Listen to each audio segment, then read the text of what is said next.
Entonces vamos a iniciar con lo que es la comunicación humana y la ontogenia del lenguaje. Como les digo, esto nos sirve de base para poder comprender la importancia de por qué es significativo el poder comunicarnos y el poder trabajar en el lenguaje con niños, niñas y bueno, y con todas las personas, porque estos trastornos de la comunicación, principalmente del habla, se pueden presentar en cualquier momento de la vida y en cualquier parte del ciclo de la vida, incluso por alguna enfermedad o por algún accidente.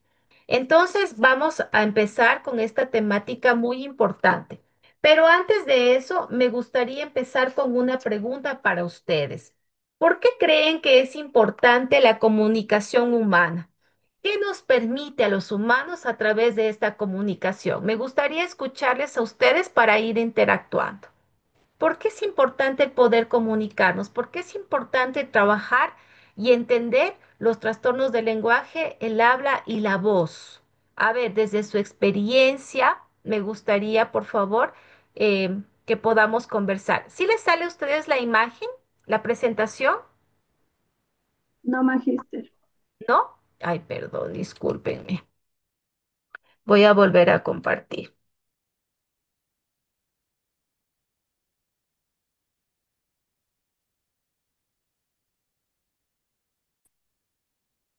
¿Ahí les sale? Ahorita sí, magíster. Ya, muy bien, muchas gracias. Espérenme.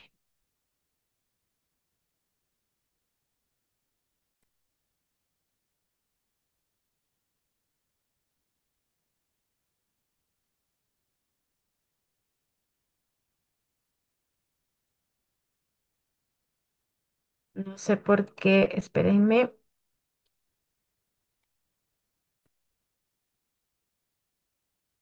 Ahí les sale, si pueden ver. Ahí sí, magíster. Ya, muy bien, muchas gracias. A ver, yo les decía que para partir con esta introducción de lo que es la comunicación humana y la ontogenia del lenguaje, me gustaría escucharles a ustedes. ¿Por qué es importante que nos podamos comunicar? ¿Por qué es importante trabajar en estos trastornos del lenguaje, el habla y la voz? ¿Qué nos permite a los seres humanos el tener una buena comunicación? A ver, me gustaría escucharles a ustedes. A ver, ¿qué piensa Patricia con respecto a esa pregunta?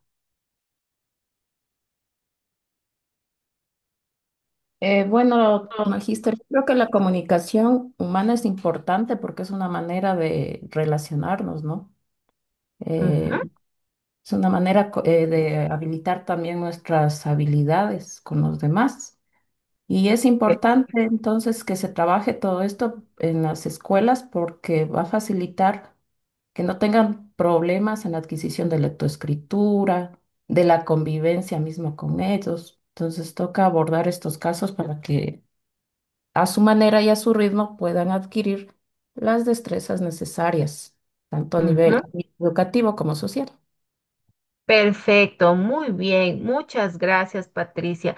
Patricia nos dice algo muy importante. Hay palabras claves interesantes. Nos permite y relacionarnos, ¿no es cierto? Nos permite tener habilidades sociales para poder relacionarnos con los demás. Qué importante, porque esta relación social es lo que nos permite a nosotros aprender. Importantísimo. A ver, ¿qué piensa? ¿Qué piensa? Vamos con otra persona. ¿Qué piensa Lisbeth? ¿Por qué será importante la comunicación humana? ¿Qué nos permite? Buenos días, profesora. Buenos días, compañeros. Bueno, la comunicación es importante porque nos ayuda a expresar nuestras ideas, nuestros pensamientos, poder conectarnos con las otras personas. Muy bien, nos permite expresar nuestros pensamientos. Perfecto. Muy bien.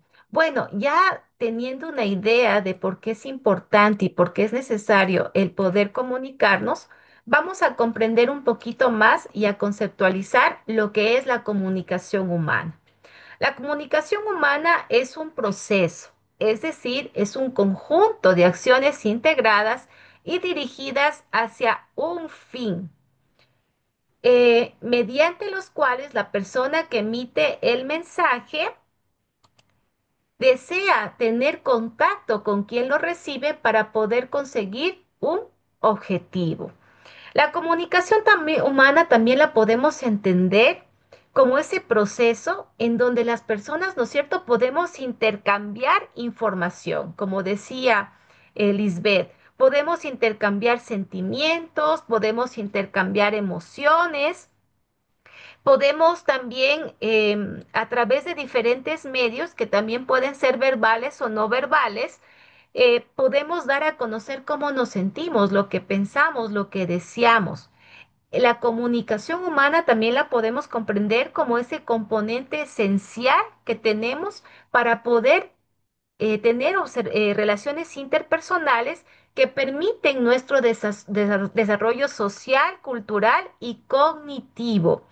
Es muy necesario, principalmente en los niños, el poder ir desarrollando estas relaciones interpersonales para que mientras vayan creciendo, principalmente ya cuando empieza la etapa de la adolescencia y luego en la etapa adulta, estas relaciones interpersonales les permita el poder tener un desarrollo integral y sobre todo el poder interactuar a nivel social, a nivel familiar, a nivel de pareja.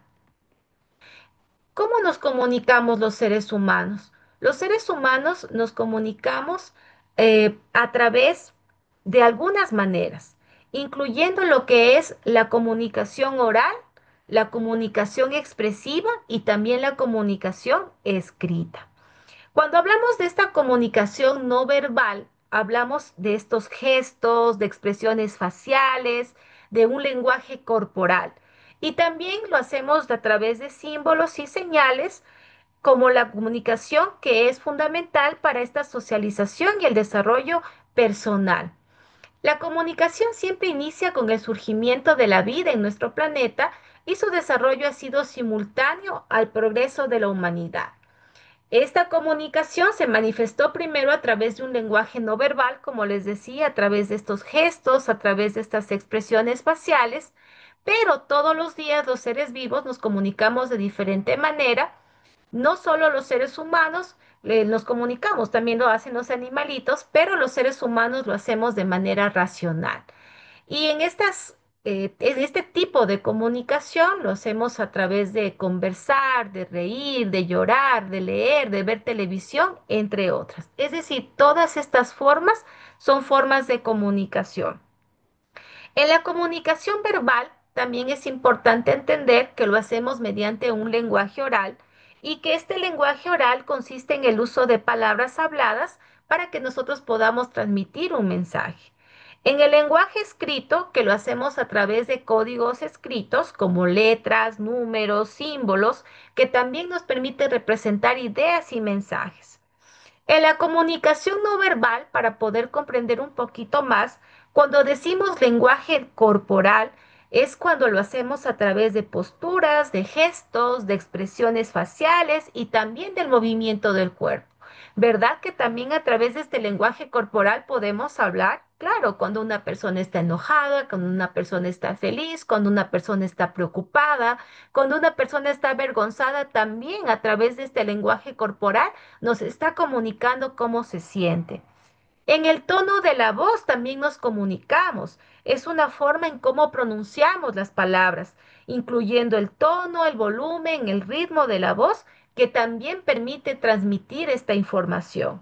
Y el contacto visual, que es muy necesario, porque a través de la mirada también expresamos emociones, intención y atención. Así es la forma en cómo nos comunicamos nosotros los seres humanos. Entonces, ¿cómo lo hacemos? A través del lenguaje oral, a través del lenguaje escrito, a través del lenguaje corporal, el tono de voz y el contacto visual. Cuando hablamos de procesos de la comunicación humana, decimos que la comunicación humana es dinámica. ¿Por qué es dinámica? Porque está en continuo movimiento. Es inevitable porque se requiere para poder transmitir significados. Es inevitable no poder comunicarnos. Es por eso que las personas con discapacidad auditiva, por ejemplo, las personas sordas o las personas con hipoacusia, buscan sistemas alternativos de comunicación, ¿verdad? A través de la lengua de señas, a través del oralismo, a través de pictogramas. Entonces ellos tratan de comunicarse. Es inevitable no poder comunicarnos, incluso en las personas con discapacidad. La comunicación humana es irreversible porque una vez realizada no puede regresar, borrarse o ignorarse. Por eso también cuando nos comunicamos debemos ser muy asertivos con nuestra comunicación. Incluso yo siempre hablo de una comunicación asertiva. Esa comunicación que siempre busca las palabras correctas y las formas correctas para poder trasladar o comunicar un mensaje. La comunicación humana es bidireccional porque existe una respuesta en ambas direcciones, ¿verdad? Con las personas con las que nos estamos comunicando. Y la verbal y no verbal porque implica la utilización de ambos lenguajes, un lenguaje que es hablado y un lenguaje que es gestual. Estos procesos de comunicación humana realmente se convierten en la base en las que nosotros construimos esta interacción entre personas y permite que el mensaje sea transmitido de manera efectiva y que sea también comprendido por el receptor. Todos estos procesos deben ser claros y también deben implicar una escucha activa, una empatía, el respeto, una retroalimentación, entre otros, ¿verdad? Cuando nosotros tenemos una comunicación con esa escucha activa, dejando de lado el celular, dejando de lado esos distractores cuando hablamos con nuestro esposo, con nuestra esposa, con nuestros hijos, con nuestros estudiantes, que es necesario tener esa escucha activa. Te estoy escuchando, te estoy mirando, estoy comprendiendo el mensaje que me estás dando. Nos estamos comunicando de una manera adecuada. La empatía. Mientras me está comunicando ese mensaje, me estoy colocando también en los pies del otro para saber qué es lo que está sintiendo, qué es lo que está necesitando y cómo yo le puedo ayudar, ¿sí?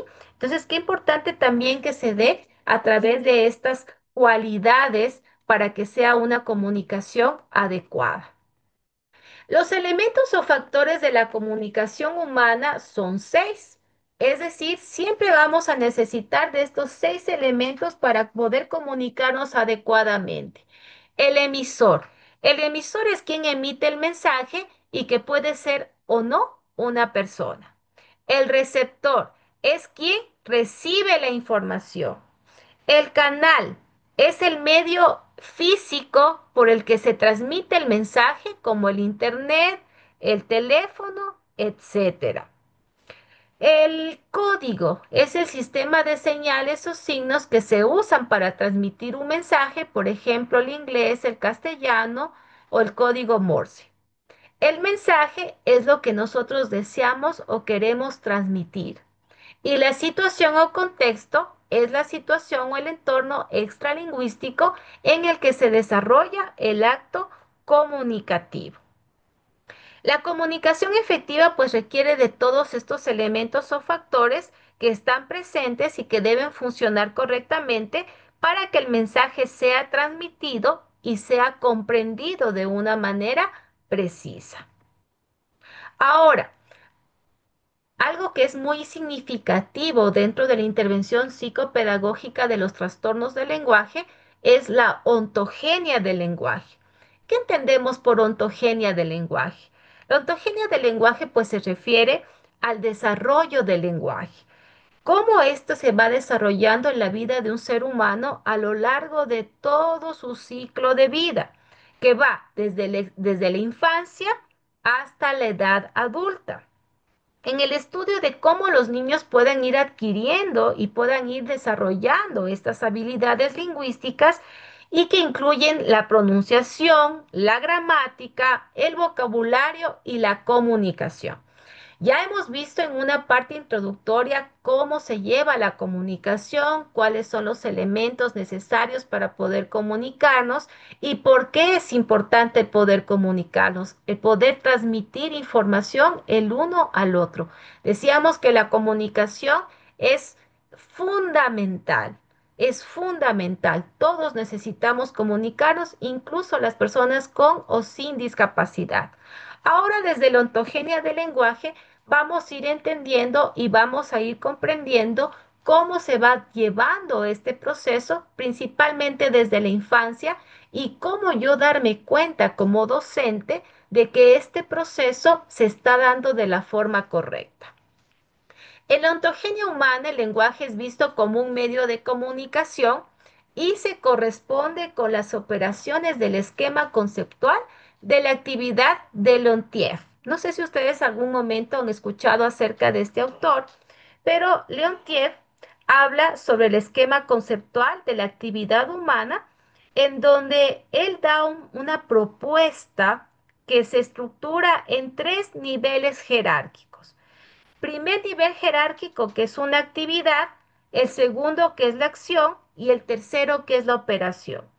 Esta actividad está siempre orientada por un motivo, por metas y por condiciones. En estos niveles, pues que están interconectados y se subordinan entre sí, se da una actividad completa. De acuerdo a lo que nos dice Leontief, vamos a entender actividad por una unidad básica psicológica que responde a una necesidad específica del ser humano para poder relacionarse y para poder satisfacer sus necesidades. El segundo nivel que nos dice Leontief es la acción, que son procesos orientados hacia un objetivo específico y que contribuyen a la realización de la actividad. Estas acciones son pasos concretos que se dan para poder alcanzar un objetivo en la actividad. Y la operación, que es el proceso que se realiza de una forma automática o subconsciente para poder llevar a cabo estas acciones y que estas operaciones pueden estar determinadas por condiciones específicas en las que se desarrolla la acción. Entonces, Leontief nos dice desde la ontogenia humana que nosotros necesitamos vincularnos a través del lenguaje con respecto a estas tres acciones: la actividad, la acción y la operación. Desde antes del nacimiento, pues el feto se comunica con la madre y el medio exterior, lo que se refleja, por ejemplo, a través de la respuesta a un sonido externo, ¿verdad? ¿Quiénes han sido mamitas?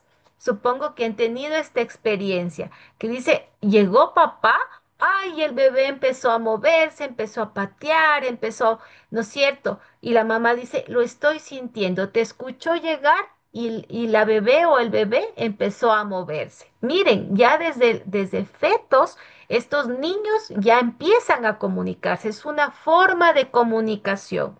Posteriormente, en el sistema nervioso también actúan algunos estímulos directos que dan lugar a sensaciones y percepciones. Esta forma de interacción constituye el primer sistema de señales de la realidad. Incluso también siempre se escucha que es necesario estimular a los bebés durante el proceso de gestación con música, con palabras, ¿no es cierto? Que estimulan muchísimo y ayudan muchísimo, muchísimo al desarrollo, incluso em, no solo verbal, sino también cognitivo de los bebés, no solo emocional, sino también cognitivo de los bebés con estos sonidos externos. Y miren que ya se da incluso desde el sistema nervioso que pueden actuar frente a estos estímulos que dan lugar a estas sensaciones y estas percepciones. Se asume también en esta ontogenia del lenguaje que hay dos etapas evolutivas del lenguaje, una etapa conocida como la preverbal y la otra la verbal. Cuando hablamos de la preverbal, estamos hablando de que se da de los primeros días de nacidos, en donde la comunicación con los adultos se realiza a través del llanto. Al inicio, pues, el carácter del grito es un reflejo de una sensación desagradable que experimenta y que tiene un gran componente innato. Alrededor de los 3 meses también este carácter del llanto ya empieza a cambiar y empieza a aparecer diferentes entonaciones en su realización. Una de las primeras formas de comunicación del niño con los adultos es a través del contacto visual. Fijan la mirada en la cara del adulto y empiezan a seguir estos movimientos. Esta comunicación también se empieza a acompañar de una mímica facial, es decir, hablamos de un lenguaje expresivo, en donde el niño empieza a sonreír y esta respuesta a la sonrisa del adulto más tarde le añade movimientos de las extremidades, en particular con sus manitos, ¿verdad? Cuando el niño está feliz, cuando el niño empieza a sonreír, una forma de comunicarse lo hace también con sus bracitos o con sus piecitos. Empieza a mover sus extremidades superiores e inferiores. Luego, el niño se fija en el lenguaje de los adultos, ya desde la segunda semana de vida, y empieza a dejar de llorar cuando se le habla, ¿no es cierto? Como que nos pone atención a lo que le estamos diciendo. En la cuarta semana, ya el bebé empieza a mover la cabecita en la dirección en la que se le habla. Incluso esto es muy importante que nosotros como papitos o también como docentes, si es que estamos trabajando con niños pequeños, de saber si el niño responde también ante el sonido y ante el lenguaje. En el caso de que no responda o que no mueva la cabecita, también ya puede ser una señal para nosotros de que puede estar asociado a una discapacidad auditiva o una hipoacusia o incluso algún otro tipo de discapacidad. Entonces, es necesario que ya, si ustedes se van dando cuenta en todo este desarrollo del lenguaje, que tiene una característica propia de acuerdo a la etapa evolutiva que se va dando, entonces ya nos permite a nosotros ir identificando alguna necesidad educativa. A los 7 y a los 8 meses, el bebé ya reacciona adecuadamente al lenguaje de los adultos. Por ejemplo, ya van dirigiendo su mirada al adulto que se le menciona. En toda esta etapa, la entonación es la información fundamental a la que el niño ofrece una respuesta comunicativa. La siguiente forma de comunicación preverbal lo constituye también el gorjeo, en donde se lo conoce como estas primeras manifestaciones que son inconstantes y esporádicas y que se aprecian desde los primeros días de vida. En este periodo también surge la risa como una forma de comunicación. Cuando hablamos del gorjeo, este está compuesto por algunos sonidos producidos como respuesta incondicional en dependencia del estado de ánimo. Si el bebé está bien alimentado, cuando se siente confortable y si existe una comunicación afectiva con el adulto. Miren que este gorjeo puede ser una respuesta frente a este estado de ánimo del bebé. La siguiente forma de comunicación preverbal, que es el gorjeo, también constituye estas primeras manifestaciones que pueden ser inconstantes, pueden ser esporádicas y se aprecian desde los primeros días de vida. Algunos autores plantean que este gorjeo se puede manifestar desde las 8 hasta las 20 semanas de vida. Voy a mostrarles un video pequeñito del gorjeo para que ustedes puedan identificar.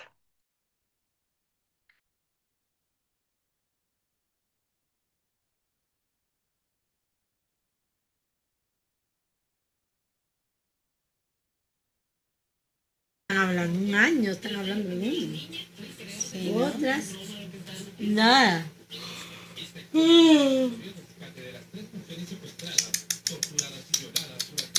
Escucha, mi amor, ¿qué cosa? ¿Qué cosa? ¿Qué cosa? Agú, agú, agú, agú, agú, agú, agú.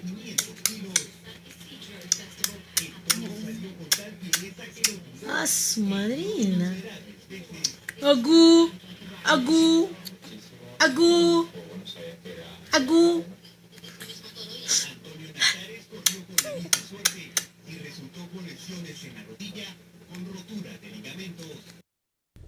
Millones de niñas y niños en todo el mundo.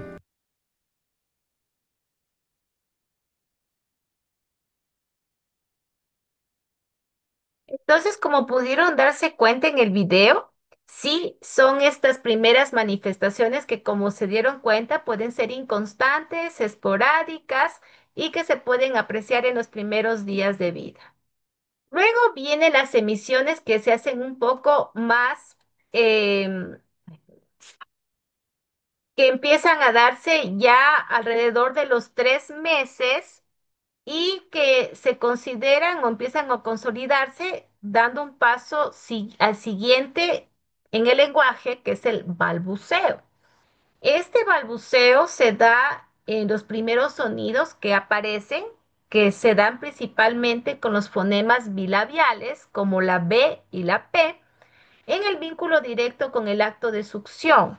Y también las velares con la K, la G y la J en el vínculo con el acto de la deglución. Entonces ya pasamos a una siguiente etapa que es el balbuceo. Vamos a ver un ejemplo también de lo que es el balbuceo.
Si se dieron cuenta, estimados maestrantes, entonces está en relación a estos sonidos, ¿no es cierto?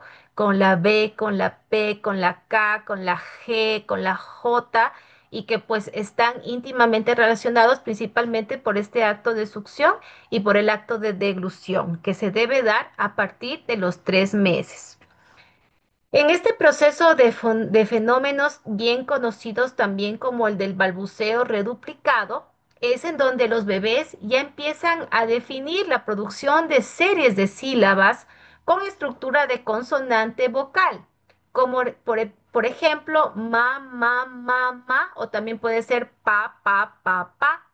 Entre las 25 y 60 semanas empieza a aparecer este balbuceo que ya es reduplicado. El balbuceo también empieza a evolucionar, haciéndose poco a poco más complejo y se produce entonces la transición hacia las primeras palabras. El niño repite las sílabas, las enlaza continuamente, las combina, pero no representan palabras.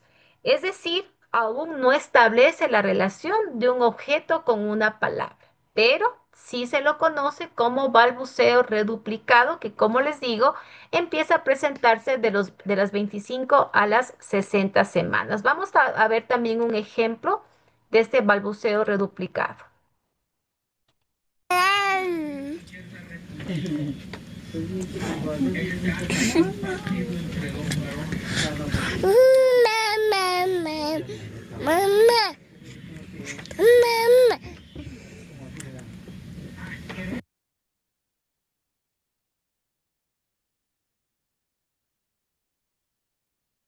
Como pudimos ver, se da esta estructura de consonante vocal. En este caso estaba diciendo ma.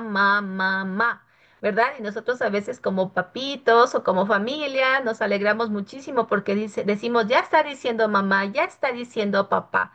Entonces, en este balbuceo que se refiere a que debe aparecer entre las 25 y 60 semanas, es donde ya va evolucionando y que poco a poco será esa transición a que el niño ya empiece a decir estas primeras palabras. En la etapa preverbal, para cerrar con la etapa preverbal, no olvidemos que es este periodo inicial de desarrollo del lenguaje en los bebés y que va a abarcar siempre desde el nacimiento hasta aproximadamente los 12 meses de edad, es decir, hasta el año. Durante toda esta etapa, los bebés van a aprender a comunicarse a través de vocalizaciones, gestos, expresiones faciales y también van a sentar las bases para el desarrollo futuro del habla y del lenguaje. Entonces, nosotros debemos estar atentos, ¿no es cierto? Como padres, como docentes, estar atentos a que todas estas etapas que debe ir cumpliendo se vayan haciendo de la manera correspondiente. ¿Por qué es importante que nosotros le pongamos atención a la etapa preverbal? Es importante porque a través de estas vocalizaciones y de estos gestos, del gorjeo, del balbuceo duplicado, estos gestos, el niño va a aprender a controlar su aparato fonador y va a aprender también a producir sonidos.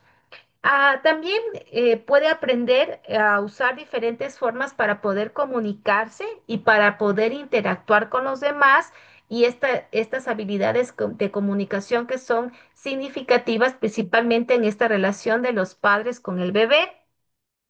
Y esta comunicación preverbal también facilita la interacción entre el bebé, sus cuidadores, fortalece vínculos afectivos, fortalece la comunicación.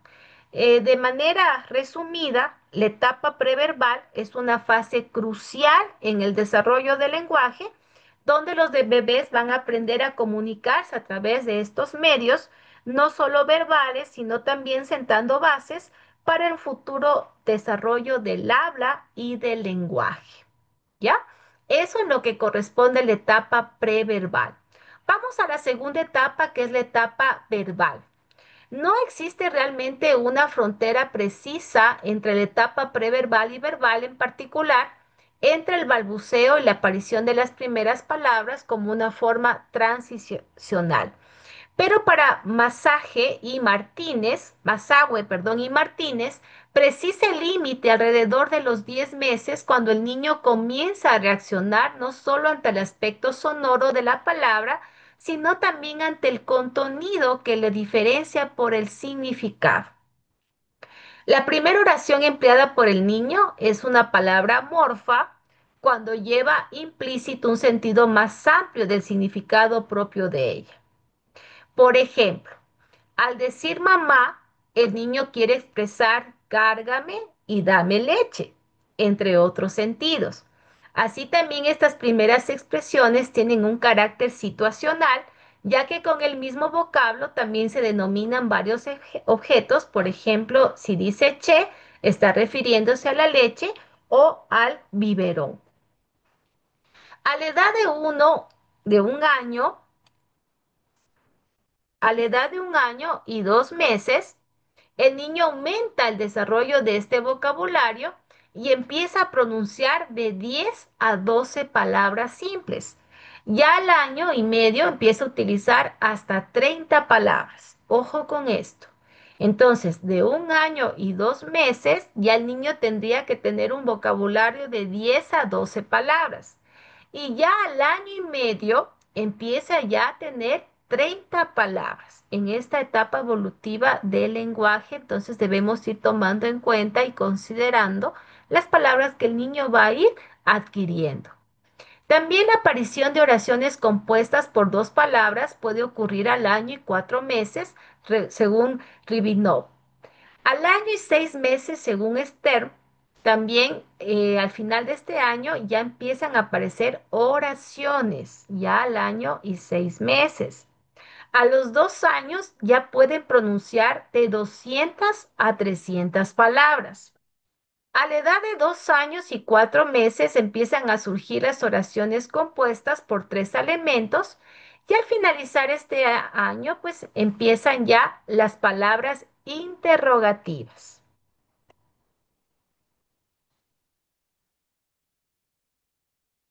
En el tercer año de vida, el vocabulario ya empieza a oscilar entre las 1.200 y las 1.500 palabras, en donde incluyen todas las categorías del lenguaje, ¿sí? En el desarrollo del vocabulario se producen diferentes tipos de distorsiones y transposiciones de sonidos y sílabas, vacilaciones, titubeos, repeticiones de sílabas y palabras, así como también podemos escuchar algunas palabras inventadas por el niño. Aquí tenemos un ejemplo de cómo debe ser este lenguaje. Vamos a ver.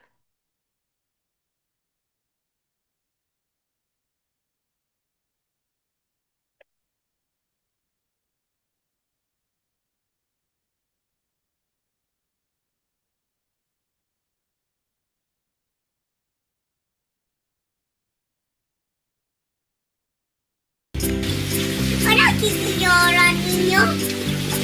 Papá, mamá, a la quitita. Papá, veo. Nina. Mamá, por favor, mal. Mamá, por mal. Yo tengo 2 años. ¿Quieres ir un paseo ganito? Papá, la mamá dijo no es mi pipina. Esta es mi pipina, no, pero mami pipina. Mira, abuelo días. Lo que le uno tú, gritante. Mi papá es buena una.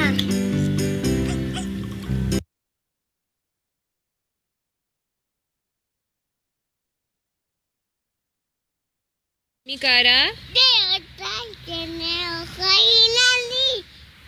Y también tengo una boca de con mis ojos, con mi nariz y con mis manos yo como. Mamolita de ahí. Muy bien.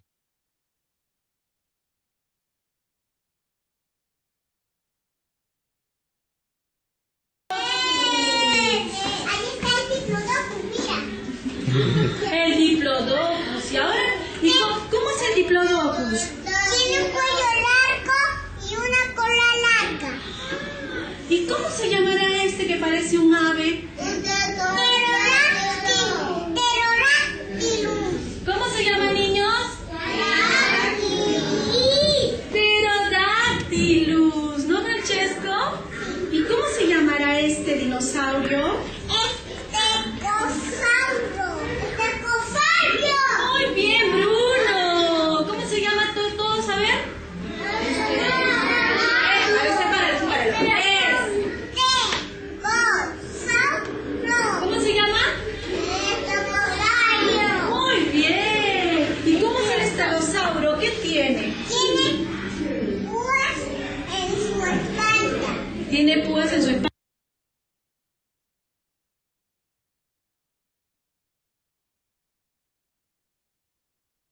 Ya. ¿Y ahí qué pasó? La niña está sonriendo. Está sonriendo. A ver la otra lámina. El niño está cuidando a la mariposa. La mariposa. Está llegando a flores. A ver, otra vez, no entendí esa. Otra vez. La de la señora, otra vez. Ya está secando. ¿Está regando? Sí. Ya. Y el niño está tomando agua. ¿Dónde está tomando agua? De la mesa. ¿En la mesa? Sí. A ver, mira bien. Sí. ¿En qué está tomando agua? La taza. ¿Eso es taza? Con el pato. Otra vez dilo, el niño. El niño toma agua me levanto. Muy bien.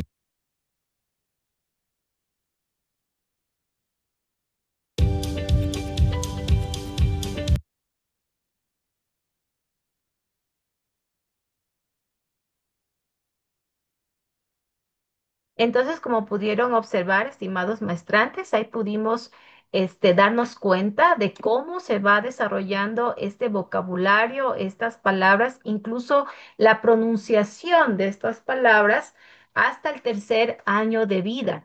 Y también pudimos ver un caso de un niño con un posible retraso de lenguaje, que sería un trastorno de lenguaje, y que incluso más adelante podría convertirse en una dislalia por la dificultad que tiene el niño al momento de pronunciar ciertos fonemas. Ese es el desarrollo que nosotros debemos ir em, observando, ir comprendiéndolo, ir em, evaluando, ir brindando ese seguimiento para poder identificar también si el niño tiene un trastorno de lenguaje, de acuerdo pues también a la etapa evolutiva en la que se encuentra, o simplemente necesita algo de estimulación en el lenguaje para que el niño lo pueda ir mejorando. En la etapa Magister, verbal, aquí magister, no, sí, le magister, escucho, aquí yo tengo una consulta. diga. Esto del frenillo, ¿cómo se puede diagnosticar? ¿Qué se debe hacer? Y a qué nivel afectaría, por ejemplo, aquí en la parte de la comunicación, incluso para la integración de la parte fonética, el frenillo, ¿cómo le podríamos diagnosticar y hasta cuándo se podría intervenir con esto del frenillo? Sí, eso es importantísimo. Muchas gracias por la pregunta. Cuando un niño tiene un frenillo, este frenillo pues le va a imposibilitar el que pueda articular ciertos fonemas y que bueno, esto ya sería una causa orgánica, ¿verdad?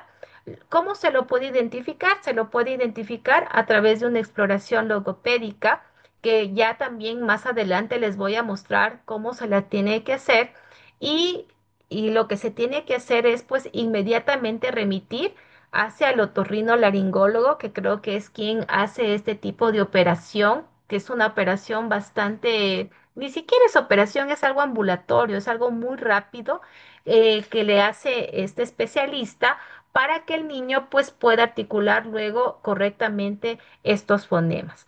Si bien es cierto, cuando un niño tiene un frenillo, por más terapia de lenguaje o atención logopédica que pueda recibir, pues el frenillo le va a imposibilitar articular adecuadamente. Incluso el frenillo sublingual, hemos visto algunos casos de niños con frenillo sublingual.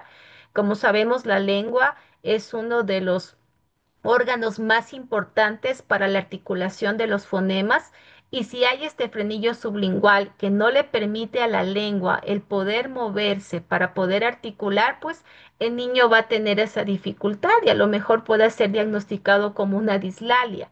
Pero para eso es necesario primero hacer una exploración logopédica por parte del logopeda para identificar si no hay una causa orgánica. Cuando hay una causa orgánica, pues primero deberíamos remitir al especialista, que serían los médicos, para que primero sea tratado de esa causa orgánica y luego nosotros podamos continuar con la atención logopédica, ¿sí?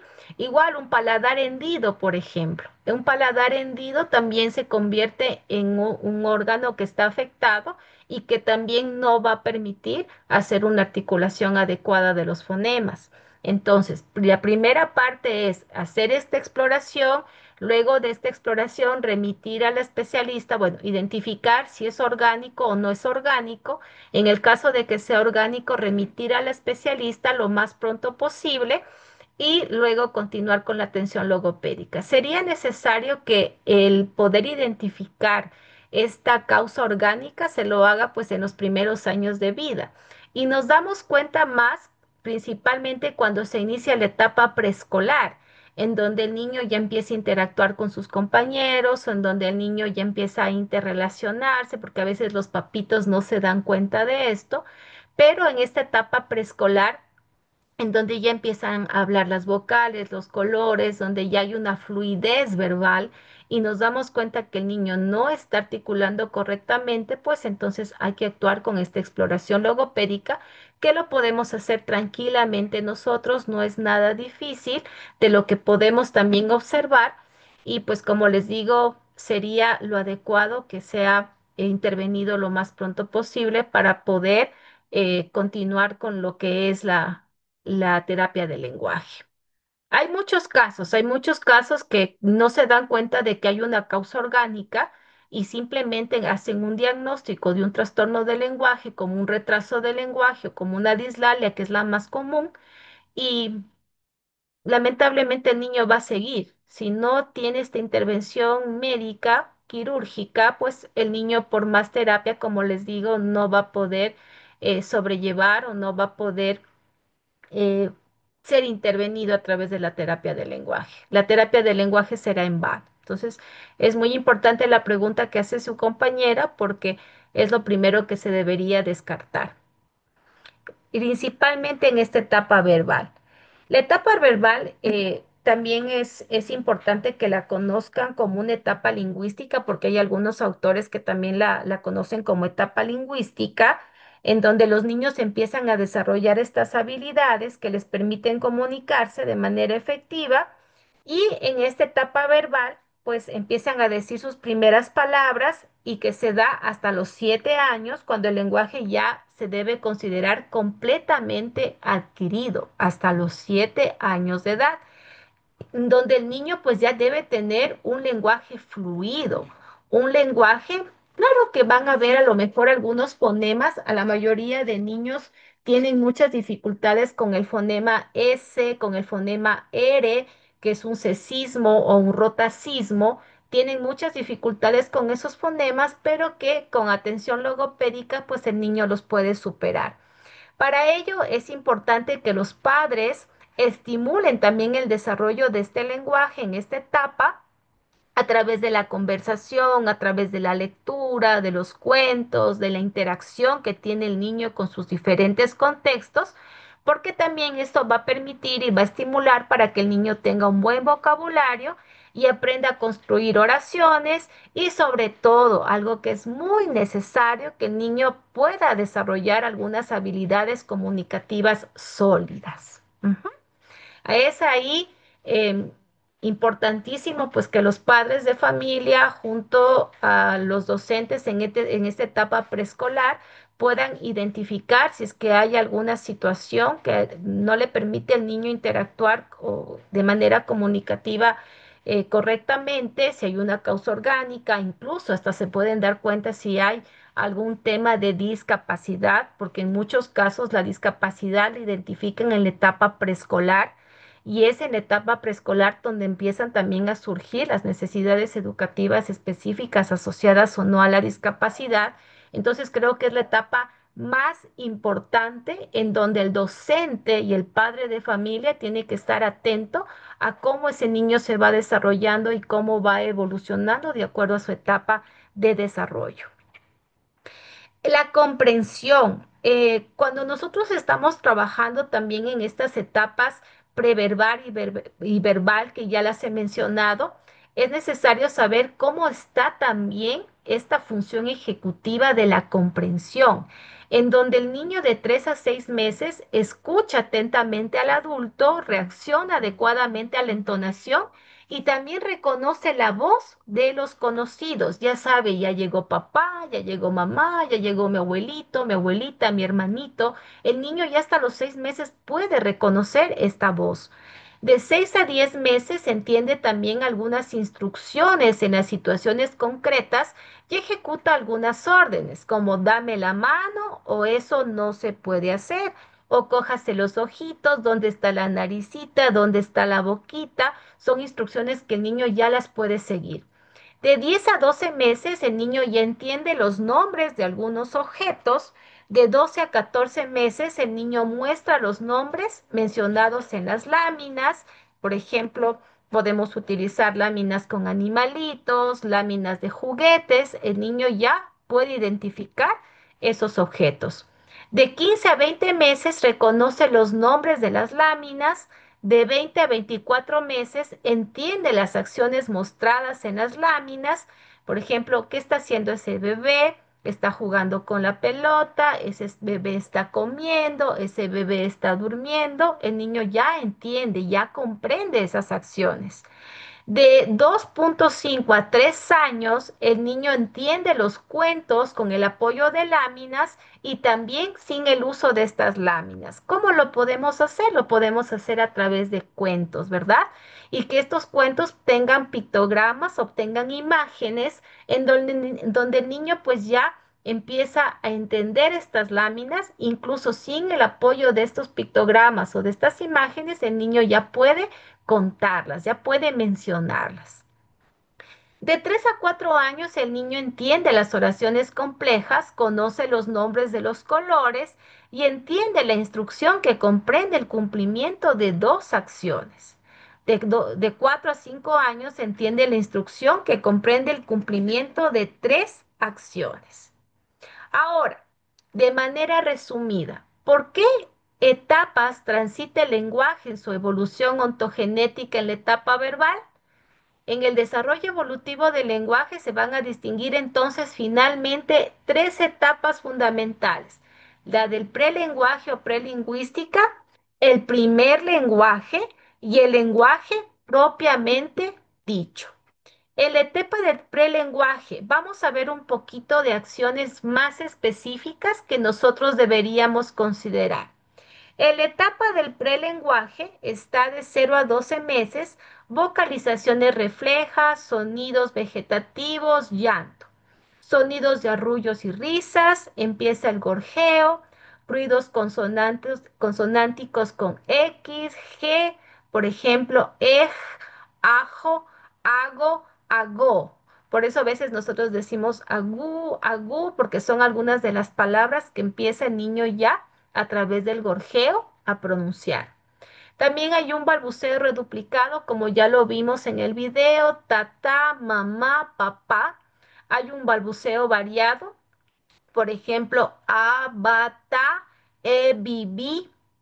En la etapa del primer lenguaje, que es de 12 a 36 meses, hay la jerga, en donde hay protopalabras, hay una transición a la palabra y empieza este primer vocabulario infantil. El tiempo que transcurre entre la primera palabra y las primeras frases también es muy importante para poder evaluar un posible retraso del lenguaje. La etapa del lenguaje propiamente dicho, que estamos hablando hacia los 3 años, el niño ya es capaz de decir yo y también su lenguaje hablado es bastante correcto. Muchos niños en esta edad pueden tartamudear. Esto es normal, cuidado, no vamos a decir que es un niño disfémico, simplemente es normal.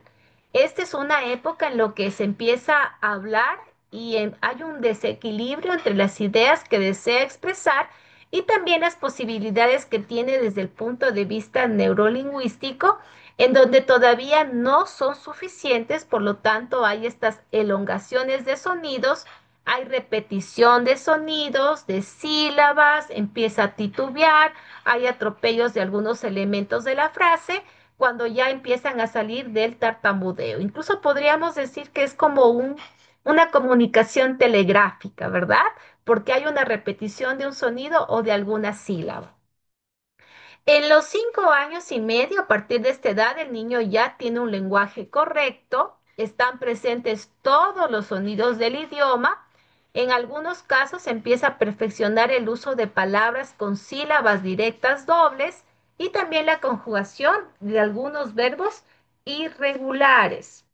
El adulto ya está preparado para conocer pautas educativas en la formación de conductas que puedan propiciar el desarrollo de una comunicación oral. Este desarrollo, perdón, implica una adquisición de habilidades y competencias dentro del repertorio de conductas del niño, en donde estas habilidades se describen en las teorías del desarrollo como saltos hacia adelante, ¿verdad? En el proceso educativo no puede ser manifiesto su avance y en ocasiones puede ocurrir un retraso y una retención Por lo tanto, la labor de los educadores es estimular y favorecer la tendencia del avance, aunque en ocasiones deberá respetar esta retención. Qué necesario, queridos maestrantes, qué necesario que es la estimulación temprana. Esta estimulación que implica el apoyo y la guía por parte del padre de familia. Siempre la familia es la primera escuela de todo ser humano. ¿Cómo nosotros desarrollamos el lenguaje? Nosotros lo desarrollamos a través de la imitación. Entonces, en esta imitación, pues se considera que debe ser una imitación adecuada en la pronunciación correcta de las palabras, en el uso de las palabras, en la forma en cómo nos comunicamos, incluso hasta en las emociones que transmitimos a través de esta comunicación verbal y no verbal, que ya se desarrolla en estos primeros años de vida.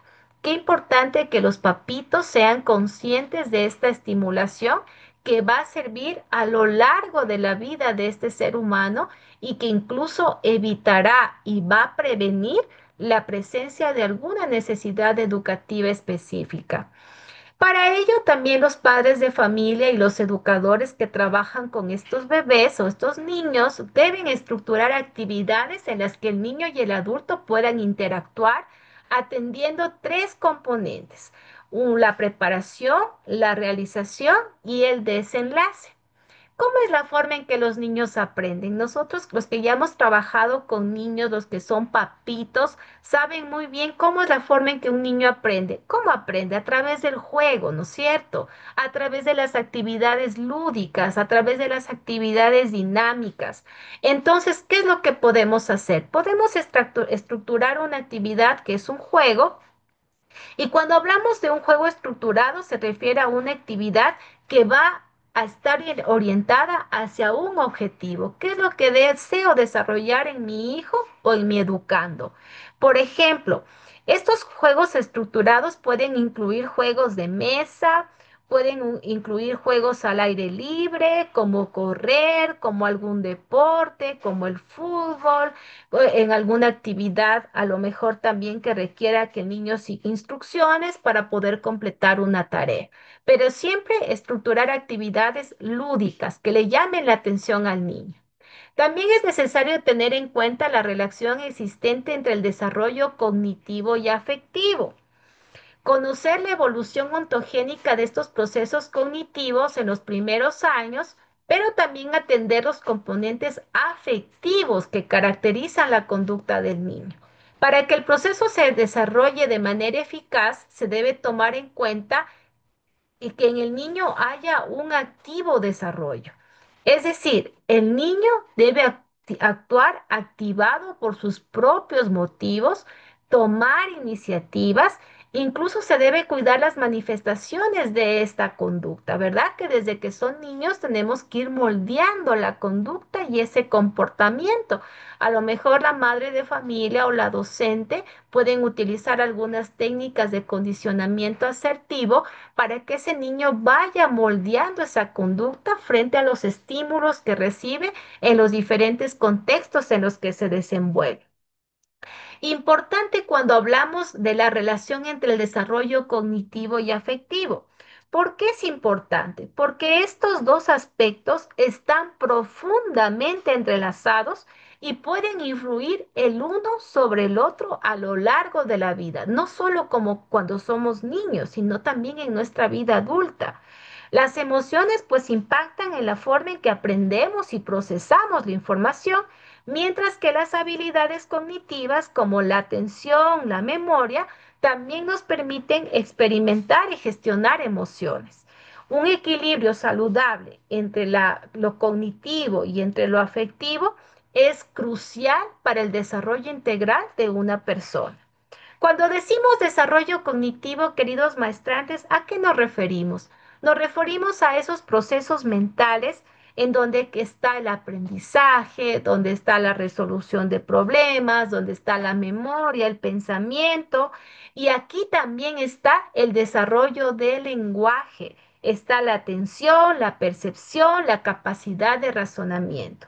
Y cuando hablamos del desarrollo afectivo, está pues más centrado en lo que son las emociones, los sentimientos, la forma en cómo nosotros nos relacionamos con los demás y también cómo nos relacionamos con nosotros mismos, lo interpersonal y lo intrapersonal, ¿verdad? También en la autoestima. Esto permite a las personas reconocer, comprender y también gestionar las propias emociones, como también el poder empatizar con los demás. Todo este desarrollo cognitivo y afectivo tiene que darse desde los primeros años de vida. Como ya mencioné, permite desarrollarse integralmente al ser humano y que también tiene un impacto durante la vida adolescente, la juventud y la vida adulta. Finalmente, ¿cuáles deben ser las funciones del lenguaje? Bueno, existen diferentes criterios acerca de las funciones del lenguaje, así como también diferentes autores que nos exponen acerca de estas funciones para poder adoptar una posición teórica en el estudio de la comunicación oral en niños con necesidades educativas específicas en esta esfera. De acuerdo a los autores González, nos dice que las funciones básicas de la comunicación está la informativa porque le permite al individuo que desde su experiencia social e histórica pueda propiciar información o formación de habilidades, hábitos y convicciones. En la afectiva valorativa, pues da importancia a la estabilidad emocional y la realización personal, pues te permite también establecer una imagen de sí mismo, de los demás, a través de la valoración de las cualidades de la personalidad de los comunicadores y una función reguladora porque permite una retroalimentación que hay en todo el proceso comunicativo, tanto para el emisor, para que sepa lo que está ocasionando con su mensaje, como también para que pueda evaluarse a sí mismo y depende de la efectividad de la información y la afectividad valorativa. Para otros autores, por ejemplo, para Predbechen, que está citado por Sánchez Pérez, considera que las funciones del lenguaje son las de contacto, pues el individuo satisface las necesidades de comunicación y elimina las tensiones psíquicas provocadas por la soledad. También está la función de identificación porque la persona comunica para destacar que pertenece a un grupo social o también que es ajeno a ese grupo. Está también la función de socialización, porque mediante el cual el hombre puede también transformarse y también puede formar su personalidad. Y también para Figueredo Escobar, las funciones son la comunicativa, que le permite entrar en contacto con el mundo que rodea al hombre y también le permite relacionarse con los demás, asimilar conocimientos, formar el pensamiento y también esta función social. Está la nominativa, por la cual pues se denominan los objetos, los fenómenos del entorno y tienen gran importancia para poder abstraer la realidad circundante de un nivel superior al de las sensaciones y las percepciones, y con ello también se categoriza el objeto, incluyéndolo en un sistema que posibilita su generalización. Está la función cognoscitiva, que se encuentra en estrecha relación con la función comunicativa, pues esto permite que se desarrolle en la medida que el niño establece el contacto con los que rodea y el lenguaje se convierte en un instrumento de la actividad cognitiva ya que permite conocer esta realidad circundante. Y finalmente, según este autor, está la función reguladora en donde el lenguaje hace posible la planificación de la actividad y la regulación de la conducta humana y le permite al hombre el subordinarse a las normas sociales establecidas a través de la historia, conservar la experiencia alcanzada y al mismo tiempo el poder transmitirla.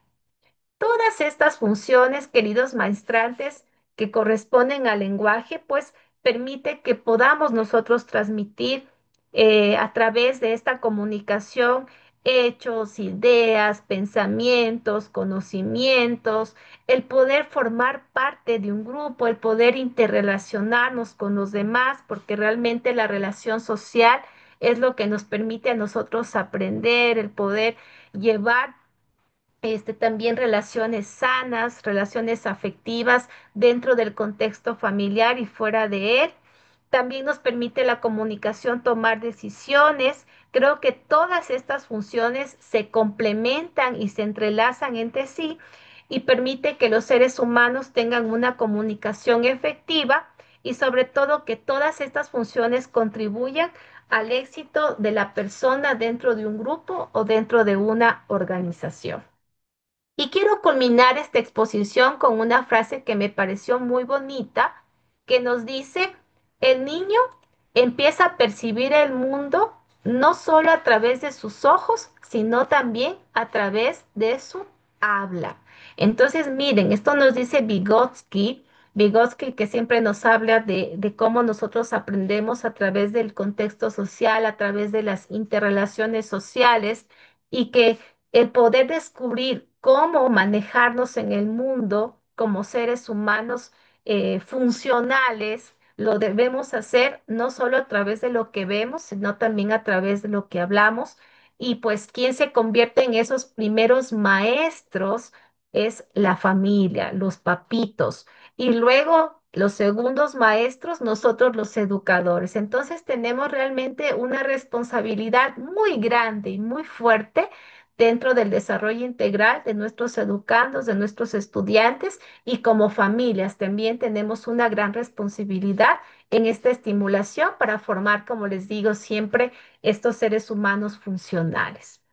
Eso, queridos maestrantes, no sé si alguien tiene alguna pregunta con respecto a lo que hemos visto el día de hoy. Hoy hemos iniciado ya con lo que una introducción a la comunicación humana y el poder comprender y entender también la ontogenia del lenguaje, cómo nace, cómo se va desarrollando a lo largo del tiempo y cómo nosotros podemos ir identificando si a lo mejor hay alguna anomalía o hay alguna alerta que nos pueda llamar la atención para poder remitirla hacia el especialista que corresponde, en el caso que incluso pueda tratarse de una discapacidad o como decía su compañera, en el caso de que también haya una situación orgánica que no le va a permitir al niño desarrollar adecuadamente su lenguaje. ¿Alguna pregunta que tengan con respecto a la clase del día de hoy? O incluso alguien que desee contar alguna experiencia o que quiera sumar algo más a lo que hemos visto en esta mañana.